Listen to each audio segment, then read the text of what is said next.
noches, esto es Colombia Decide 2019 y hoy con un tema fundamental en la campaña electoral. Comenzaron ya a todo vapor las campañas electorales y también las empresas electorales. Me acompaña Alejandra Barrios de la Misión de Observación Electoral. Alejandra, gracias por estar aquí.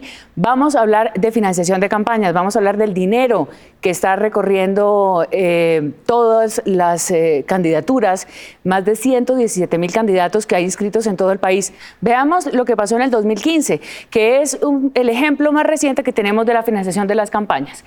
Reportado ante el Consejo Nacional Electoral, 94% de los recursos de las campañas fueron privados, el 6% fueron recursos públicos.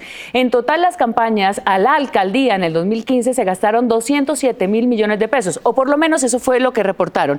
La primera pregunta: ¿hay mucha diferencia entre lo que se reporta y lo que se gasta? Una diferencia inmensa. Hoy no tenemos desde la autoridad electoral la capacidad de monitorear en los 1.101 municipios de este país todas esas 117,000 candidaturas que están desplegadas. Así que estos son los recursos que se ponen sobre la mesa. No son los recursos que se entregan bajo la mesa donde se dice no diga quién le donó, por favor no cuente que yo le entregué una plata o no informe que le entregué unas licuadoras, unas sanducheras para regalar a sus votantes. Todos vieron que el 94% viene de recursos privados. ¿Eso qué significa? Que el ejercicio de la representación política se privatizó.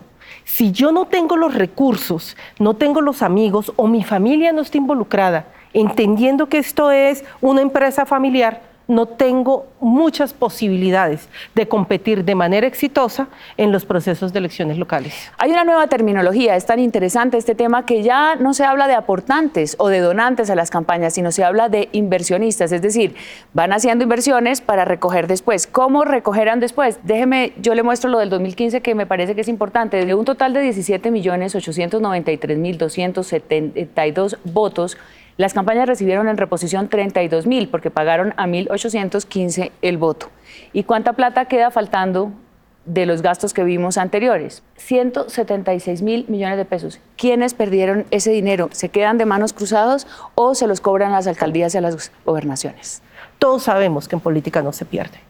Y por eso se habla de inversiones en el proceso electoral. Esos 176,000 millones de pesos salen posteriormente de la corrupción, de contratos que se entregan a dedo, de contratos que se están entregando a las empresas, inclusive en otros municipios que ayudaron a financiar campañas, y lamentablemente de todo lo que vemos en un sistema de financiación del Estado donde las cuentas no terminan cuadrando, pero que terminan muchos inversionistas de campañas recuperando esa inversión. De la corrupción pasamos a la violencia, porque desafortunadamente todo está unido, es un sistema que va casi que de forma conjunta. ¿Cómo la corrupción y la violencia se hacen presentes en las elecciones? Veamos entonces este detalle también de la campaña del 2015 y de la campaña del 2019. Los hechos de violencia a este punto, en septiembre 18, que es el corte de esta gráfica, pues vemos que en el 2019 llevamos 36 hechos de violencia, que en el 2015 llevábamos pues muchísimo menos. Estamos en unas elecciones más violentas, vamos a tener unas elecciones más violentas que en el 2015, Alejandra. Estamos en este momento teniendo unas elecciones muchísimo más violentas que en el 2015. Y cuando uno lo ve en perspectiva es muy doloroso.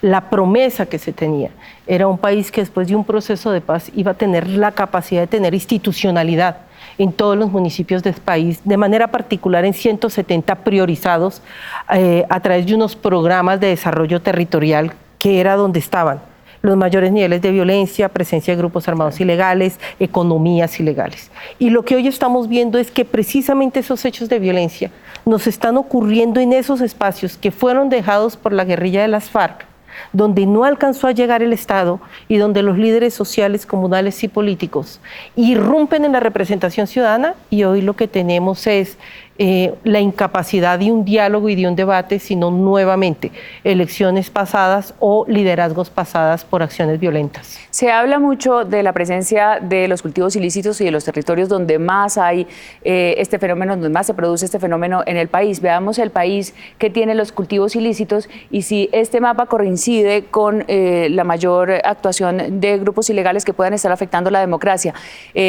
¿Tiene más que ver este fenómeno o tiene que ver más ese interés de los inversionistas que quieren cooptar las alcaldías o los recursos públicos? ¿Qué tenemos ahí? 3 temas. El primero de ellos, todo lo que tiene que ver con los cultivos, cultivos ilícitos, donde el interés es poder mandar sobre esos territorios, es decir, poder ordenar esos territorios. Y la frontera con Venezuela para el mapa de riesgo electoral, si hoy lo viéramos no solamente con cultivos ilícitos, sino con otros fenómenos, incluyendo contrabando, lo que veríamos es que tendríamos una frontera con Venezuela en un color muy pronunciado, porque Arauca y el Catatumbo son 2 regiones donde hay violencia clara contra diferentes tipos de liderazgo. Veamos cómo se desarrolla esta violencia en este año por municipios. Veíamos antes ese fenómeno de los cultivos ilícitos porque lo estamos como relacionando muy cerca de lo que está pasando con los líderes sociales y con la intimidación en las elecciones. Estos son los 43 municipios donde se han presentado hechos. Realmente los hechos van desde amenazas, secuestros, intimidaciones a familiares, atentados y asesinatos. ¿Qué panorama está preparando el Estado para enfrentar este fenómeno? Bien, aquí se han desplegado 2 planes. El plan Ágora, que es el que tiene todo el diálogo con las organizaciones políticas, todo el diálogo de protección, además con los partidos políticos. Lo que se está y lo que se tiene que hacer es además la realización en cada uno de los municipios del país de las comisiones nacionales de seguimiento electoral. ¿Más Estado, más institucionalidad? Más Estado, pero además actuando de manera armónica.